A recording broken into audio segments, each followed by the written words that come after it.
Welcome, everybody, to the ShopNotes Podcast. I'm Phil from ShopNotes and Woodsmith Magazine. I'm joined with Logan from Popular Woodworking and John from everywhere, all at once, all the time. On today's episode number 159, we're going to discuss an update to the Red Cedar Challenge. And we're also going to take a little dive in the deep end on the mailbag and answer and talk about some listener questions and comments and whatever else happens to come up on today's show. So thanks for listening. All right. After not a lot of movement for a while, we finally got some submissions for the Red Cedar Challenge. Yeah, it's because everybody had to make stuff that wasn't tacky. That's why it's a slow burn. Yeah. Right. So I have a few of them that have some photos with them, and I'm going to put those on our show notes page. You'll find that at shopnotes.com/podcast. And then a few others, we had some internet trouble in the sense that I didn't get those images. So I'm going to see if I can reach out to those listeners and get those in. But I wanted to read a few of their messages that went along with it because it was kind of interesting. So Ryan writes, I made this display case out of aromatic cedar to display an antique doll that a client wanted to showcase. I chose cedar because it would deter moths and pests from eating the genuine wool clothing on the doll. I bought a large cedar board that had a lot of quarter sawn grain on either side, and I carefully cut out pieces that had either no knots or very few or small knots to go with it. The client was very happy, and I think you will agree that the tackiness factor is quite low. Thanks for the great podcast. The creepiness factor of that little SOB is high, though. As John pointed out, the cedar not only keeps the moths out, it keeps the doll's soul inside. Yeah. There's just something about antique dolls that have a peer into your soul kind of look to them. Yeah. My mother-in-law had a spare bedroom that we slept in that had like shelves of old dolls like that were, I think, my wife's when she was young. But it was just like they're all staring at us. I know. My grandma had the same thing. I used to spend the night at their house before we'd go fishing in the morning and like sleep in their basement. And she had all these dolls, and it's like, oh, like talk about like, childhood trauma. All like Princess Diana dolls looking at you, and they're like. Standing there, it's like nope. Which is why you should never show the Chucky movies to small children. Or what's the latest doll? Annabelle is there? Oh yeah, yep. I don't know. Yep. Annabelle, so anyway. You mean Anna Hell? Heyo. All right, somebody had done some Red Cedar bowls, and I'm waiting to hear back from him. Tom, his name is Tom Nance, maybe? So it'll be kind of fun to see what he's got here. And then the other one that I'm waiting on is from a listener named Harold. He says, "Hi guys, I have many customers that disagree with you as to Red Cedar being tacky. I have designed and made wooden Moravian stars for at least 10 years now, and Red Cedar has been a customer favorite for most of those years. I make the stars from more than a dozen woods and numerous sizes ranging from 1.5 inches to 39 inches. The Red Cedar star pictured measures 12 inches tip to tip. I also make my stars using recycled or repurposed materials such as sawmill slabs, firewood piles, broken and discarded furniture, plantation shutters from Habitat for Humanity Restore, etc. I also use Titebond's Quick and Thick glue for these stars. It's actually part of the design and construction. It brought a smile to my face as I heard you young guys talk about the difference aging makes in your woodworking. As an industrial arts instructor for over 30 years and a small contractor for summers and weekends during that time, I now find it much more forgiving on the body to make the switch to smaller work." So, true story. And thank you also, Harold, for being an industrial arts instructor and having to put up with the likes of us in those classes. So it's always fun to hear from teachers on that. Which I remember several of my industrial arts teachers, because when I was in middle school, we had to do it for 7th and 8th grade. It was part of a rotation with art, industrial arts, and then home economics. But back then when you're all in one schoolroom, like every class Right. is going It's on a lot at the easier same that time. way. Yeah. Right. Yeah. And then had a guy, Ed, did another submission for the Red Cedar Challenge that I did get a photo of. He said, first, let me say that I enjoy the podcast. They are informative and entertaining. I've been a longtime Woodsmith subscriber. I still have original copies dating back to issue 1. I fell behind in my podcast listening, so just recently heard the interesting chat about Red Cedar. Years ago, the late 1970s, it was popular in shop class to make a cedar hope chest for your mom or sweetie. In 1976, I made one for my mom, see photos. A few years later, 1985, my dad cut a small cedar tree in our front yard in New Hampshire.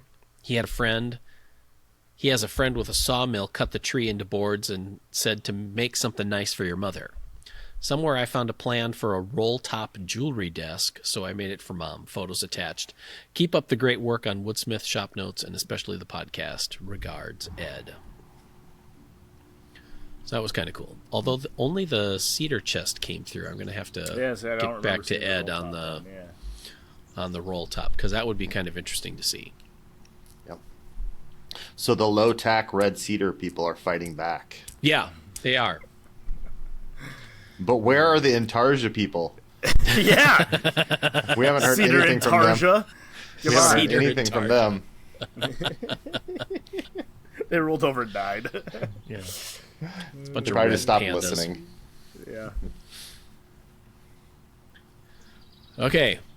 I have a question that came in through a listener, and it's kind of apropos with Independence Day and July 4th coming up. It comes from Claire D.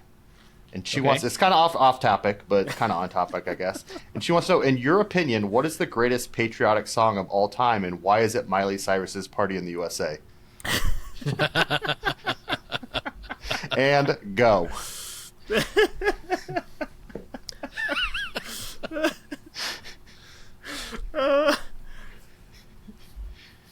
Wow. Or does it pretty much just speak for itself? I mean, I don't have anything to add to that that would be worth me saying. Yeah. I mean, she's probably not wrong. So this is Logan speechless that Chris was talking about. Yeah. I think we were just away too long with you guys. We didn't do a podcast this week, and it's just silly time. Which we didn't do it because you guys were out of town, but then now I'm thinking my 9-year-old daughter wanted to do a spinoff podcast just where she roasts Logan. She did. Yeah. So I should have got together with her and. Oh God, that was such a missed opportunity, John. I know, I forgot.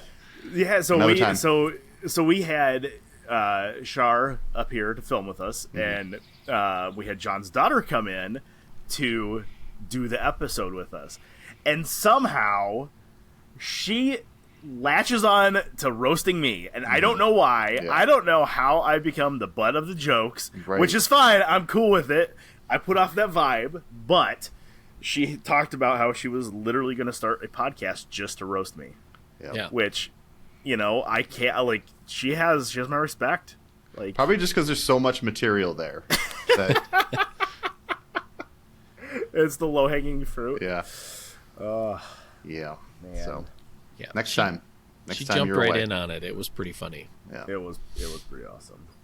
So, no, I was out last week. Phil was out as well, like you mentioned, John, and I was down with David Marks once again, which was, it's always fun. It's so cool. Like, I grew up watching his TV. It'd be like, you guys going and hanging out with Norm or something. It was super cool. So I did even bring home a David Marks piece.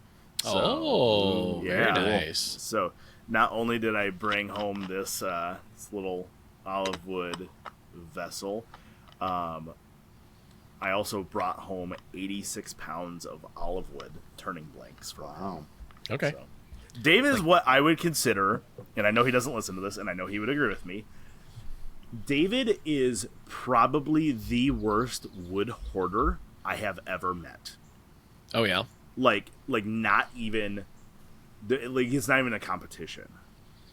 So the olive wood I brought home, he cut. An arborist dropped it off from it was an olive orchard. They were limbs that had been trimmed, which they were big. A lot of them had burls on them, which was kind of cool. But there was like 15 years ago that he had them cut up, and they've been stacked under a tarp drying since. I mean, like just okay. I'll send you guys a picture of I walk into his shop, and the first thing I see is a piece of curly redwood. It is like literally a squared log that's probably 3 foot long, and it's just curly. And I'm like, the heck, David? He's like, yeah, a friend of mine just called me and asked me if I wanted it, and I couldn't say no. So he had it like all measured out for like for a hollow form and stuff. It was awesome. So he has some very interesting rare woods. So also ended up with a bunch of railroad ties that are Gabon ebony. Wow. Yeah. Like literally. Like I'm like, what the heck, man? So Are they soaked in creosote too? They are not creosote. That's good. I don't remember what the story was, but like a student of his or a friend of his husband bought them from Africa. They had been used on a railroad for years, and then they pulled them out. The guy bought them, and then, I think the guy bought them, or a friend of the guy bought them, and then this lady bought them from him. Like she dipped into her 401k retirement to buy them, and yeah, I was just crazy. So it was a long week, but it was a fun week. So okay, yeah, and it was. I will say, I gotta admit, the weather in Santa Rosa was probably far better than Cape Girardeau was. It was probably hot and sticky, I'm guessing. We actually didn't have it too bad. Oh, really? Until the last day. So when we were packing up to leave, by the time we left at 10 o'clock in the morning, it was 96 degrees. Ooh. And, 413% humidity or whatever. So, yeah. Santa Rosa was like a high of 73 every day. It was beautiful. So okay. I can see, like, for all you Californians that are listening, which we probably cause cancer in California, so we're probably not broadcast. You do for sure. Yeah. All right, your daughter needs to stop feeding you one-liners on your phone. Jesus. I can see the appeal of California, though. Like, if I don't know that I'd live there ever, but like the weather's beautiful. Mm-hmm. So. Okay, that's fair. Yeah. All right. Now to some just general comments here. This one is from Joe. He says, sometime in the first 50 or so episodes of the ShopNotes podcast, Logan commented about how great it was to get feedback about the podcast. So here's my story. Sorry it's so long. I didn't have time to make it shorter. We retired in 2022 and made a long-distance move to a property in Ohio that has a standalone 20 by 35 shop building. So after a break of about 23 years, due mostly to lack of time and space, I'm finally getting back into woodworking.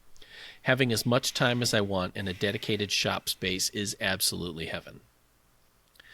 We bought a treadmill in January 2023 to try and keep our joints from rusting through the winter.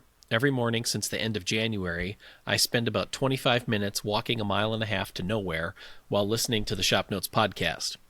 I started back at episode 1, and it's been great fun hearing the show evolve and listening to Phil, Logan, and John talk about Logan's sawmilling adventures and other wood-related topics now and then. I jest. I enjoy hearing Logan get so excited about turning timber into lumber. I most love when Logan or John say something that makes Phil burst out laughing. I usually laugh out loud at those points too. In one episode, John quipped that the podcast should not be listened to on a daily basis, but was intended for weekly consumption. I strongly disagree. I'm up to episode 76, and at the rate I'm going, I'll be caught up by the end of the year. That will be a little sad, but I'll look forward to a new episode every Friday. You three and your support staff are probably responsible for adding several years to my lifespan by keeping me motivated to get on the treadmill every morning. Thanks for that. Keep up the great work, and I'll keep listening. So we're taking years off of our lives with undue stress and burden and giving it to other people. You guys are welcome. The ShopNotes Podcast saves lives. Yes. I mean, I feel like we could put that on some of our promotional material now. Yeah. Yep. Yeah. Unless you live in California. Right. Jeff writes, during a recent basement renovation, the demolition phase of our 1963 built home revealed a door frame complete with doors screwed in place, and the doors and jamb had been mortised for non-existent hinges. This beside a 120-inch wide exterior sliding door and glass panels. On the exterior, brick. Solid brick that matches the rest of the house. We discovered an honest-to-goodness Harry Potter door in the basement. Was it a portal to Hogwarts? Or if it was a portal to the editorial room of Popular Woodworking? What beasts might emerge? It crossed my mind to run at the brick wall with a shopping cart, or Harbor Freight table saw on a mobile base. But my sensibilities returned to decide where to move the light switch. As always, looking forward to the next podcast. And then he also has a PS. Apparently the new Harry Potter video game sports some fantastic workbenches and joinery. I have heard that. I literally, like the Facebook groups, there's a workbench Facebook group all about building workbenches. I don't know why. But right. People were like blowing up over it. Like, it was a big thing. Like, cool, there are other like woodworking geeks like me. Yeah. It's interesting that they would have that level of detail, because sometimes they'll have woodworking stuff in it and you just can't look at it too closely. Mm-hmm. Well, what TV show was I watching? Was it maybe Breaking Bad, where like one of the closing, like the final season, had one of the main characters in a wood shop somewhere? Oh yeah. Like, I feel like maybe it was Breaking Bad, but I might be making that up. All right. So it sneaks in, permeates your life everywhere. I think it's funny that there was just a door in the basement, just bricked in. I see that on TikTok a lot, and there's never anything super interesting in there. It was Breaking Bad, by the way. Jesse was in a wood shop making a box, in case anybody's wondering. But okay, yeah, I mean, like, what is it you think? Like, somebody was like, you know what? We want to have the ability to make this a walkout at some point if we want, so let's just put the door in now, and if we need to, we'll cut it out from the outside. Yeah, I don't. Or the brick people weren't on the same page as the framing people. And... Probably that also. Yep. Yeah, because you're right. I've seen that on TikTok where people, like, there's a window on the outside of their house that they've lived there for like a couple years and never realized that they don't have it on the inside of their house, and then they discover that they never cut the drywall out of that window or something. Or like they're remodeling their basement and they find a door behind one of the walls, and it goes into like a cellar or something that they didn't know that was there. So, I mean, you think that would be the type of thing that would have to go in disclosures if the original seller knew it, but right, they didn't. Lost to time. Yeah.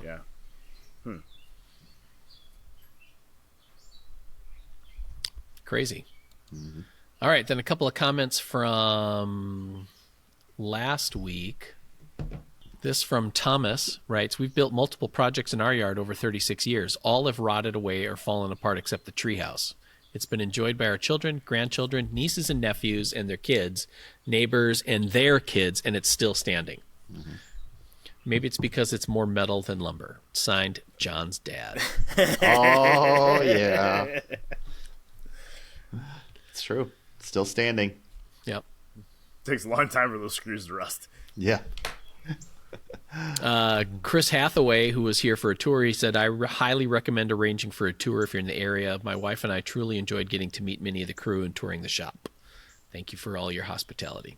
We also had a group from the Ames Woodworkers, Ames, Iowa, just a little north of Des Moines, home of Iowa State University, the alma mater of our very own John Doyle.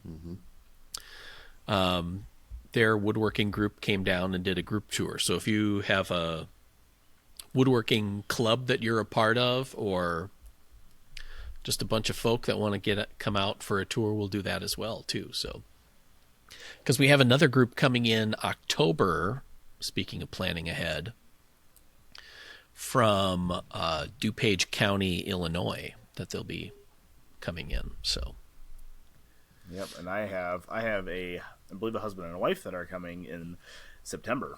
Okay. So, yeah, bring it on. The more the merrier. Puppy Doc, speaking of, says, I would love to visit and do a tour. I had emailed a few weeks ago, but haven't seen a response. How do I schedule a visit? I apologize for that, Puppy Doc. Send us an email again, and we will try and track down where yours all disappeared to. By the way, if that's even his name. Right. I only recently started watching the podcast, and I'm hooked to keep up the great content. Eric writes, couple of questions on a good show. Does John drink that much pop in these shows, or is that water? Called out. Yes. I got no drink today. I'm going to be dehydrated. So there you go. It's actually Red Bull. He hits the 7-Eleven Red Bull dispensary. I've got a side sponsorship with Casey's. There you go. General store here. Yeah. Should be next eating like a slice of gas station pizza. Best pizza ever. Yep. Speaking of Red Bull, my two brothers-in-law, whenever they come up to visit for the state fair, and they're through, they always stop at the booth that does the Red Bull smoothies. Okay. So, I don't know if I've ever seen those. Like, I drink coffee. I don't drink soda. I drink coffee, water. I will do Red Bull, though. I love me some Red Bull. It's like a throwback to college. I've never seen a Red Bull smoothie at the fair. What? yeah. No, it's a thing. Oh, They love right. it. I'm down. It's great for the kids. Yeah. That's how you get them through a full day at the fair. Yep. Oh, man. Maybe you have addressed this before, but I was always under the impression that when Logan discussed his shop build, it was his personal shop on his property. But in the issue of Pop Wood, I gathered that the shop is for the magazine? Perhaps kind of both for tax reason? Apologies if I'm late on the info flow on this one. Yeah. Just write it off. It doesn't work. I tried. You talk to your accountant, and I talked to my accountant. It doesn't work. she's like, no, it doesn't work like that. Home office. It's a home office. A big home office. Yeah. Yeah. But I learned Mr. Taxman decided if you take a W-2 from a company, you cannot write off home office space as of 2019.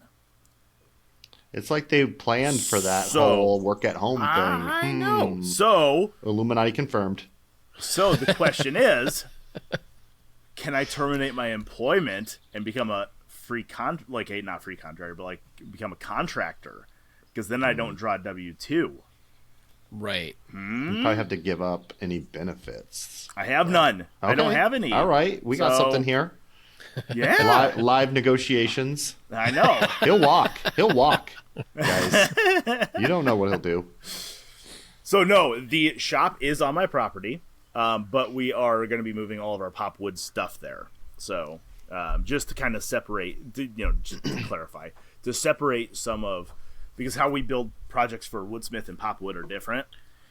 Me building projects for Pop Wood in our photo studio at Woodsmith is disruptive to what the Woodsmith team's trying to do, and vice versa. So we're moving a lot of it out to my place. It's always been the plan to build a shop at my house. Me taking over Pop Wood kind of expedited that a little bit. So yes, it is going to be my personal shop, but it is going to be the home of where we're going to shoot all the Pop Wood builds and stuff, video, etc. So a lot of things I have decided. Yeah, a lot of the things I've decided to do in the shop, I have decided because it is going to be used for photo and video as well. So, yeah. Which, thanks to John and Phil, we now have an epoxy floor in the shop, which was awesome. I did make a mistake though. Oh dear. So, all right, I'm going to digress for a minute. So, what we decided to do was do an epoxy floor in the shop. It looks better on photos than just a concrete floor. You know, it's going to be easier to sweep up. We have epoxy floors everywhere in our offices for the most part, whether they're painted or whatever.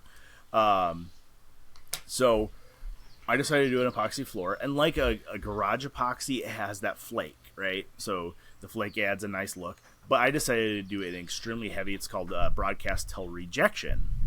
So you basically throw enough flake on it that you're 100% flake coverage. So the day after, you know, John and Phil and Becky and Nate and Bailey all came out to help me do the floor and video it and stuff. Had the guys running, or Bailey and Nathan running cameras. We mixed it. Phil mixed it. And we dumped it on the floor, dumped the epoxy on the floor. I spread it with a squeegee. John back rolled, and then as John was back rolling, I was walking around with a 5-gallon bucket full of these acrylic vinyl flakes, throwing vinyl flakes on the floor. Looked beautiful. It still looks great. So the next day, after the epoxy cured, I took my leaf blower and blew all the loose flake into the corner, vacuumed it up, and then you're supposed to scrape it. So I used a drywall knockdown knife. So it's a big, wide plastic knife for knocking down drywall texture. And I used that to scrape the floor. Basically, you're busting loose all of the just semi-stuck flakes is what you're doing. And then I top coated it. And the top coat is also a polyaspartic varnish. So it is a 2-part varnish that you mix up and you roll it on, okay? And you do 2 coats. The first coat is a heavier, what they call a grout coat. So that grout coat's supposed to kind of fill in around the chips and give you kind of a base for that final top coat. And then I top coated Sunday before I flew out to San Francisco. What I discovered as I was doing the grout coat is that they give you a coverage area per gallon. So the coverage area for the grout coat is 300 square feet per gallon. I was not getting anywhere close to that. So what I was getting was closer to like 200. So I used an extra 1.5 gallons to do the grout coat, which means my top coat was going to be a little thinner. Not that big a deal. It's just, it was very hard to roll on and keep a wet roller. Oh, sure. What I have discovered is that I was not anywhere close to as aggressive with the scraping as I should have been. Really? So, yes. So, basically, when you get the flake thrown down, some of it lands flat, some of it lands on edge. So, really, what you have is you have a surface that has a bunch of flake standing on edge. Now, it's not, I mean, it's microflake. It's really little, but it's still standing on edge. So, as I'm rolling on that grout coat, that polyaspartic varnish is actually, like, sinking down through the layer until it hits the epoxy and then laying down. So, after my final top coat, I'm like, man, this is still really rough. Like, it's like if you took a polished concrete floor and took sand and covered the entire floor with sand, that's what it's like. Like, I'm like, there's no way I'm going to be able to sweep this. Yeah. So I was texting back and forth with my sales rep at Spartan Epoxy. And he's like, all right. He's like, I was like, Jeff, I don't think that I was aggressive enough when I scraped this up. He's like, nope, it doesn't sound like it. He's like, so go rent a floor sander and take the top layer off. All right. And level it. Basically, you're leveling it. Because what that does is the floor sander isn't really going to sand anything, but what it's going to do is it's going to break off everything that's above that grout coat. Oh, okay. So yesterday I tested it, and I took my palm sander, my Randmore sander with some 60 grit, and I ran it over a corner of the floor, and it feels perfect. Okay. So I'm going to have to go get a floor sander, sand that entire floor just to knock off the, like, it feels like grit, but it's not grit. I mean, it's the flakes. Yeah. So knock off that final, like, stuck down layer of flakes before I get down to the real stuff. And then I had to order another $600 of epoxy to do one more top coat.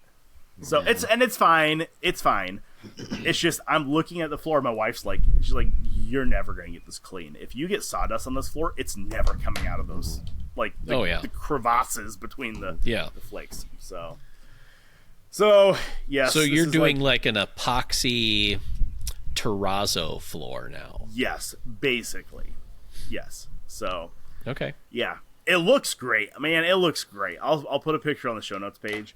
It looks really good, and I'm very happy with the color. I think I said that while we were putting it down. Like, I was a little worried about the color. I did these walls kind of a darker gray, blue gray, and I was worried that the flake was going to look a little off. It looks beautiful. It's just, I'm not saying that Spartan Epoxy's instructions aren't super clear, but they could use somebody that does how-to writing to write them some instructions. Just emphasize the scraping part. I'm going to be honest, I didn't read the manual. No, trust me. I was so I mean, this is $4,000 in epoxy floor, right? Like I was stressed about this. So I had asked plenty of questions. I didn't ask how aggressive be with the scraping though. Come on. Right. Like, I figure that it's they almost need a video produced on how to do it, and they do have videos. They say use a plastic scraper, and the problem is, like, you start looking at videos from other epoxy companies, and they're like, oh, use a steel scraper, or use a squeegee with a stiff edge. It's like, there's 1,000 ways to do it. So. Yeah. You probably they don't want to recommend a metal scraper because, the corners will catch and gouge and stuff. Yes. Yep. That's probably exactly it. So, but, lesson learned, it's in a couple $100 more bucks. What the heck? When you go to do the other side of the building, yeah. $10,000 worth of epoxy flooring. Yeah, not doing that. Because your shop is what, 1,600 square feet, you said? Yes. The woodworking shop area is 40 by 40. 40 by 40 outside measurements, so inside's probably closer to 39 by 39. And then there's an office and a bathroom in there. So, like, it's probably close to 1,300 square feet of epoxy floor is where I'm thinking. So, yeah. Okay. So, but I was so excited. I was like, I'm going to get back from San Francisco. I can start moving some equipment in there just to clear up some space in my other freaking areas, like my storage area and my garage and stuff. It's like, nope, I'm going to have to do one more coat. Dang. I know. After sanding it. But, I mean, I've never used did I use it? No, I didn't. I can't imagine that a floor sander would take that long, right? No. Like, they have to be pretty wide. Yeah. Like I mean, if you get the disc, they're like 18 inches wide for sure. I mean, if you're just knocking down it's not like you're sanding through a wood floor finish. No, well, exactly. Hitting the top of it, so it'll go pretty quick. Yeah, it's almost like I could do it with like a stiff, not a brush, but like maybe like a Scotch-Brite pad or something would probably almost do it. Mm-hmm. But yeah, so it will be beautiful when it's done. I found one ridge that we left. Like, there was one area where there must have been a heavy epoxy pool because I could see it in the right light. Was it closest to the door? No, it wasn't. I can see our spikes from the door though. Okay. So I actually drop filled some of our spike holes from standing on it with the spiky shoes. Yeah. No, it was over at the end of it's in between the bathroom and that divider wall I have. Oh. And I just, like, you can't see it except from one angle. One angle, you can see it, just a ridge where you can see the epoxy pooled a little bit. So just set your table saw there. Yeah. It's right where the bandsaw's going. Have to shim it up because it's so unlevel. Yeah. So, but no, it looks great, and it went really quickly for what I was like. I can now see that my dad's done an epoxy floor in 2 of his garages now. I can see the appeal of it. Like, it looks good. It goes pretty quick. It's an investment, but I mean, I did like the solid coverage of the flakes too. That was kind of a fun look to it, and it is. I mean, it's supposed to have a little bit of a texture to it, right? Yeah, it is. Well, and that's that's kind of what started me along the lines of thinking, maybe I screwed up on this because Jeff, actually his name is Jeff Doyle. Jeff Doyle from Spartan Epoxy is like, well, he's like, here we're gonna add grit into the package for the top coat so it doesn't get slippery if you get sawdust on it, because I know my dad's garage is a death trap if you get sawdust or water on it. Yeah, it's super slick. He's like, do your grout coat and then see what you think about the like, see if you think you need it. I don't think you're gonna need it, and I'm like, there ain't no freaking way you need it. Like this is like, I don't want to kneel down on this because I'm gonna cut up my knee. So, but yeah, it should add a little bit of texture, a little bit of grip. The bigger thing that I thought was kind of interesting in is I'm going to do some, obviously a video on this, and I would like to do an article on shop floor options because, people do rubber mats, they do epoxy floors. Some people put sleepers and put a wood floor in their shop, which is a really interesting idea. So I want to do an article, but I do want to talk a little bit about the full flake coverage, because it's my understanding that full flake coverage, you have a 16th inch layer of vinyl flake on your floor. It actually adds a little impact resistance. So if you drop a tool, it's not like dropping it on pure concrete. It's still hard, right, but it doesn't have that shock factor that concrete has. So yeah. So do you think they use recycled records for that, for those chips, the vinyl chips? Probably. Yeah, probably. That's what I was thinking. Yeah, I think so. So it's a really, really weird mix of music when you start standing it. Yeah. So. It's like mixing all the colors together. Yeah. Probably mostly disco though. Yeah. I almost Seems lost like my it. coffee there. Just to wrap up Eric's questions, he said, have you decided if ShopNotes will also be offered in print form or only continue as digital? Right now, ShopNotes is only going to be digital. We're looking at some ways to maybe do like gather all the projects into a book format. Something a little larger would be nicer to do, but again, we haven't really decided on that. It kind of depends on the ongoing support that we get for ShopNotes here. So, I mean, if we got paper's expensive, people. If we got a Right. huge number of people that possibly like 1 million, no, that's too many. That's too many. That's too many. Let's not get crazy. That's too much paper. Jeff Baker suggests a ShopNotes sleepover. We got the futon. We got the futon, so maybe just like camp out. Yep. Give Could like a always do that. VIP like tour where they get to stay overnight. We got the kitchen. futon. We got showers. Right. I mean, It's all there. yep. So It's like last year we went to Gulf Shores, Alabama, and we toured the battleship Alabama from World War II, and they have a section of it that they have set up where they will do, like you can do sleepovers and sleep on the battleship, which I thought was pretty see? cool. It's like the same thing. Too many ghosts for me. Here in the office or on That's what I meant, not the battleship. personal ghosts. First, Yeah. Just can't do it. which would be fine in this building, I think. The building that we were in across the street. That one, I mean, other than when we had bats, that one, the HVAC system in there was legit haunted. Yeah, 'Cause there was I- weird noises it in was- that building. Creaking and moaning and Yeah. like the ice machine would always go off and then like I'd be working late and I'd hear the ice machine. I'm like, hello, is somebody there? Then there's a porcelain doll standing in the entrance of your Yes. cubicle. Yes. We're writing some good ShopNotes podcast fan fiction today. Right.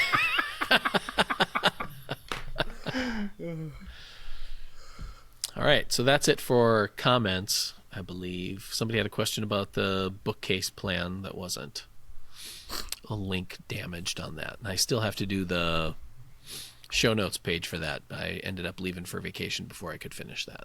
So People are waiting. yeah, we'll get that up, and then we'll have a free project for this episode, which I haven't decided what it is yet. I got a couple of options, and we'll have to see where it lands. So here's a question for you guys. Okay. Do you guys this seems like a weird paradigm, but like, do you guys think as you get older as a woodworker, does the speed at which you work slow down or speed up? Like, I would logically think that you gain more knowledge, so you're working faster because you're more confident in what you're doing. But I also think that physically you might be slowing down a little bit. Like, I mean, what do you mean, you guys? Well, no. This is stemming from my week last week at David Marks' place. Okay. And David's told me the entire year and a half I've been working with him. He's like, I'm not a fast food worker. And he was straight up honest about it. He's like, I'm not a fast food worker. And he's not. He's very meticulous, very careful, very slow at the way he approaches stuff. He thinks stuff out and thinks it through thoroughly. But David's also now 71. Okay. So, thinking back 20 years ago when his show was on TV, he would have been in his 50s. And he talked about how his TV crew, which was a production crew that was brought in. So it was not his crew, but it was a production crew. And they were always, in his words, in a roundabout way, he's like, they're always telling me to go faster because they're like, we're building. He's like, I'm building something. Mm-hmm. But they were trying to always get him to speed up. So it'd be interesting to me to see the different speed at which he worked back then versus now. What do you guys think? Do you guys think as you get older, you would slow down a bit, speed up? I don't know that it's changed by age, I guess. It's weird for us because like woodworking is our livelihood, but it's not That's like fair. Really based on production, right? Yeah, that way. Yeah. For me, it's like I always feel like I go slower as the project moves along because I'm like more cautious. I have more to lose if I screw something up fair. As I get farther into it. But I don't know that like age has slowed or sped up the process. I guess I've got more experience on things, so I guess some processes are probably faster just based on experience. And I guess that is what I was getting at. It's like as you learn, where you can speed up. Yeah, right. Because that there's things you can do that don't really matter. They need done, but they don't really matter to the end project. Yeah. Rough cutting parts, for example. You take your time laying it out, but the rough cuts don't need to be perfect. Like right. You're just rough cutting stuff. You're gonna final cut it at the end. But it was interesting. It made me start thinking about my own woodworking and like, there are certain things now that I definitely do faster than I did 10 years ago. But there are also things I do slower because it's like, I know I need to be more careful about this. Or, oh, hey, burned myself there once. Let's not do that again. Yeah. Yeah. No, I feel like I'm at a point where I'm completing projects much faster than I used to. Yes. Yeah. And so I feel that is related to the fact of just being more confident and competent in being able to do some stuff. So that I know what I'm doing or what I can expect from a given operation. So that when I go to set up a router table or a table saw to cut joinery, I can get to the right setup a lot faster than I used to. Okay. Just knowing what I need to do. That being said, there's some things where projects aren't as fast as they could be because as a more experienced woodworker, I'm now a little bit more fussy on finish or selecting materials or making sure that there's a point where joints fit together and are structurally solid and where they're that and look good. Yes. And I think in the past, I just didn't have the experience to see some of that stuff. Mm-hmm. Mm-hmm. So I take longer on it because I'm, like you said about David, just a little bit more meticulous on surface quality or details or something like that. Yeah. Do you guys think there's a point where the details have a diminishing return? Oh, yeah. Okay. And I guess that's what puts David Marks and Logan Whitmer in different classes. because and I'm no way making fun of David. Like he's still he's the woodworker I've always looked up to and still do. But he for example, this vessel. There are some things on here that, like the bottom where David signed his name. Yeah. He said he signed it like 3 different times and rechucked it and turned it off because it didn't look right. So what he ended up doing was laying out thin 16th inch and 1/8 inch masking tape around the perimeter of that bead to evenly space his letters. I'm like, I appreciate his level of attention on that, but I'm like, bro, it doesn't matter that much. Like, to David it does. And see, that's I guess where the difference lies, is for the craftsman or the craftswoman or whatever, there are sometimes you do things for yourself. Yeah. And that is a prime example of that, you know. It's fascinating to me. Like, sometimes I feel like I should have been a psychologist, because the way people think really fascinates me. So yeah, it's definitely a sliding scale, but I feel like we should have a sign in the studio here, because we say it often enough, where one of us is working on something and it's like, just don't pick at it. Stop picking at it. Yeah. Yep. I'm pretty sure in the last week in San Francisco, I said that probably 30 times to David. Like, David, stop picking at it. We need the next photo. Like, we have a mission, and our mission is to get to A to B, and you can come back and fix it later. I don't care. Right. That's what Photoshop's for. Yeah. Bingo.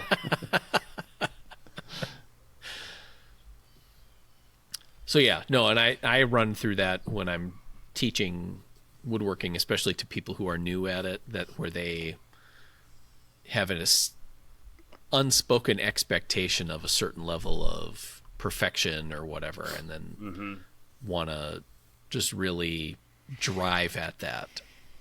And it's trying to temper that expectation, not giving in to sloppy work, but, you know, understanding where your own limits are, and in order to improve it is going to require an immense amount of effort. And along with that is going to build up a high level of frustration at yourself and at the result of the project, when you can be quite satisfied with the project just by letting it go. Yeah. Well, I think it also goes the other way, because I know a couple of people, nobody we work with, but I know a couple of people where it's like they do pretty good work, but then there's points where they just like stop caring about it. Like, it's like, hey, if you would have taken another like 30 seconds with that 180 grit, this would have been a much better project. Like, and I guess that's where, you know, the diminishing returns on the details really comes into play. It's like that 30 seconds is a great use of your time, because it's just going to increase the level of that finish. You know, maybe you didn't need to redo your name 3 times. But like, and that was not David who's saying it, trust me, that was not him. Yeah. But like, No. You know, just as a point, it's like there are things that matter, and then there are things that don't matter when it comes to woodworking, or don't matter that much to most people. Yeah. Yeah. And being able to figure that out is a process, because I've had that in my own experience, where you're just ready to get a project done and you just kind of burn through something, and then later you kick yourself over the fact that, or you want to come back then and fix it, and then it's a much more involved thing, where it's like, if I would have done this before gluing it up, we wouldn't be here right now. We'd be done. But Do you ever look at a project that you've completed and you say, gosh, I really wish that I would have done this differently, and you can't live with it, and you go back and redo it? not one doesn't come to the top of my head. I mean, there's been several projects where I think I've tried to come to the understanding of this project is what it is. Yeah, and I mean, it's a learning experience. Right. Like, you're going to take something away from that. Yeah. And allow it to be its own thing. You know, that its imperfections are part of what it is. Yeah. I've had that on some shop jigs and tools where it's like, this is good enough. And then when you go to use it, it's like, no, actually it's not. And it's been frustrating. Yeah. I guess I've had that more on some of my turnings, where it's like, I'm working at it, and as I'm working on it, I'm like, oh, this looks pretty good. then I get, either I get it home or whatever, and I'm like, I really wish I would have done that differently. Or, the thing with a bowl is you're trying to get that smooth inside, and sometimes you get a flat in the bottom, or you get a little hump in the middle, and as you're standing there and you're feeling it, you're like, oh, it feels pretty good. Like, I can't really feel it. Like, I'll be able to sand that out as I'm sanding it. Then you go to put finish on it, and you're like, I can see the light line where it bumps up a little bit. Right. Does it matter to anybody else besides me? Absolutely not. But make a jam chuck and fix it.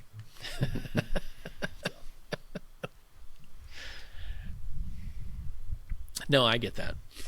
So here's a question then for you, back at it, is this past week I was visiting family and built a project with my brother-in-law, which was super fun for his new to him RV, adding a drawer and a pull-out counter so that they can access from the outside.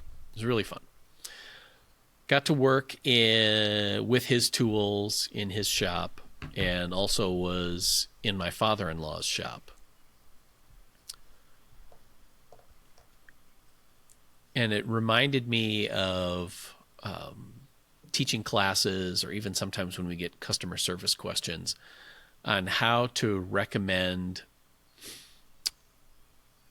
tool buying advice or shop setup stuff when it conflicts with the way that you work. Like, yes, how hard is it for you guys to be able to set aside your own preferences and being able to, because sometimes people are looking for your personal opinion on stuff. Yep. For example, both my father-in-law and brother-in-law are what I would call like gearhead kind of people. They're just really excited about the tool aspect of stuff. So I get that. Each of them probably have 48 screwdrivers, and sets of driver bits and all that kind of stuff. And I was thinking to myself, I just threw away a bunch of stuff because I knew that I had doubles of it already, and I just don't need it.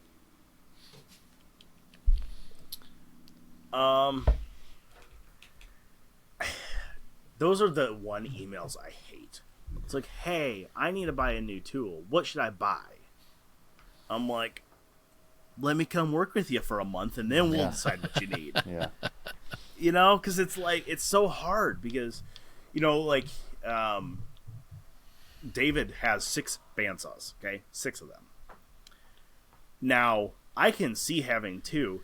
He would never live. I don't think he would ever live without his 6 bandsaws, because each one of them is for a different purpose. So, one setup is his resaw, one setup is his veneer saw, one setup for his rough sawing, and, all that. And that's cool, because that's how he works. Would I ever recommend to, Joe down the road that has a one-stall shop that he gets 3 bandsaws? No.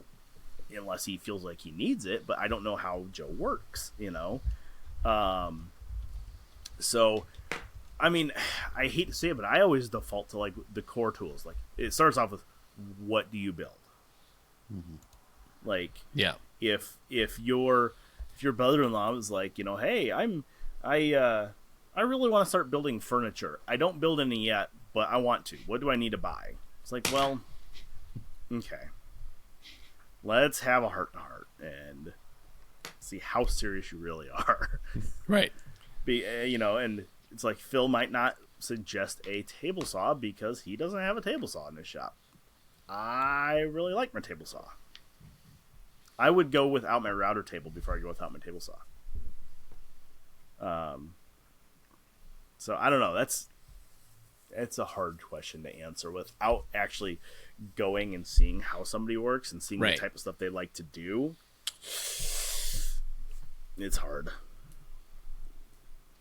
Yeah. It was just something that I had thought of while I was there, because I just see, because you inevitably compare, your space to another person's space when you're in it. And there are some things that I really appreciate about both of their setups that's different and I think could be better than what I have. But on the other hand, there were times where I was just looking around and I was like, yeah, whoa. Now, that is something I will say is it is always interesting to get in somebody else's space because you're right. Like, you see stuff and you're like, oh, that's a great idea. Like, Right. I really like how this is set up. I have a acquaintance. I don't know if I told you guys this or not. I have an acquaintance in town that her husband passed away a couple months back, and I've been helping her sell his tools. And I've sold a lot. Mark and Lorraine built a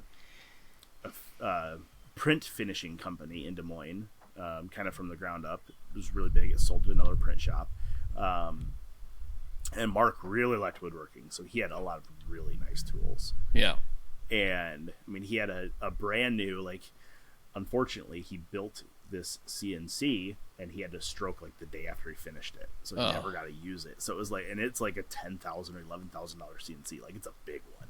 And so I anyways, long story short, I've been helping Lorraine sell off his tools, and we're almost through the list. Like, the CNC sold the first thing. I was amazed that somebody just dropped $8,500 on a CNC, kind of sight unseen, and they're driving a couple hours to get it. Yeah. But, kind of walking around Mark's shop and going through some of his drawers with Lorraine, because she's like, I don't know what any of this stuff is. Like, I think a brother-in-law came in and got a few of the tools, like the saw stop and stuff, like some of the things that he's like, hey, I would actually use this, and Lorraine's like, great, please take it.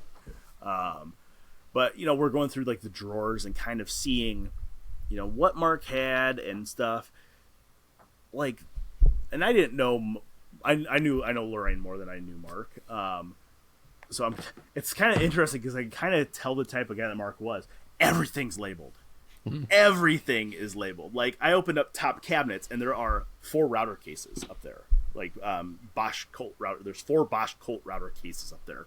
One said 1/4 inch roundover, 1/4 inch chamfer. The next one said 1/4 inch straight bit. I'm like, there's no way that's actually the router bit that's in those routers. And sure shit, it was. I'm like, this is like the way he had everything labeled. I'm like, this makes it so easy to find stuff. Like, put that one down in my little black book for a to-do for myself, like label stuff, because man, it was so nice being able to figure out where everything was. Or like the drawer that says planer accessories. Hey, when we sell the planer, that drawer goes with it because those are all the planer accessories, and it was awesome. So, or like he had notes written all over. Like, I guess our guys in the shop kind of do that. Like, when they rotate knives, they'll write with a Sharpie on top of the planer, knives changed, 1/19/23 or whatever. Yeah. Again, Mark he didn't write on his machines because he has more respect for his machines than our Neanderthals do. But like, he would have blue tape like under the feed table, and it said blades rotated, and there was like crossed out lines. And this probably comes from years of managing a print bindery shop. Sure. Where it's like you have to write stuff down like that. But like, stuff was written down, and I'm like, that's fantastic. Like, then when it was done, because you start forgetting. Right. Like, did I rotate those? Did I rotate them clockwise or did I rotate them counterclockwise? So it is really fascinating just getting into somebody else's shop and seeing how they work. Yeah. So. All right. Last words, John? Nope, I think Logan pretty much said it all. So we're already in overtime. So yeah, I don't want to make it longer. We're gonna make a couple people really mad. This might have to be a part 1, part 2. Yes. There we go. This is the catch up episode. Yeah, we're trying to make it up. We got a lot to talk about. Okay. So. All right, thanks for listening to the ShopNotes Podcast. Don't forget to check out our show notes page, shopnotes.com/podcast, for the free plan that's going with this episode. What is it? I don't know. We'll find out. If you have any questions, comments, or smart remarks, you can leave them in the comments section on our YouTube channel, or send us an email, woodsmith@woodsmith.com. Again, if you're interested in coming for a tour, send us an email as well, and we'll see you next week, everybody. Bye.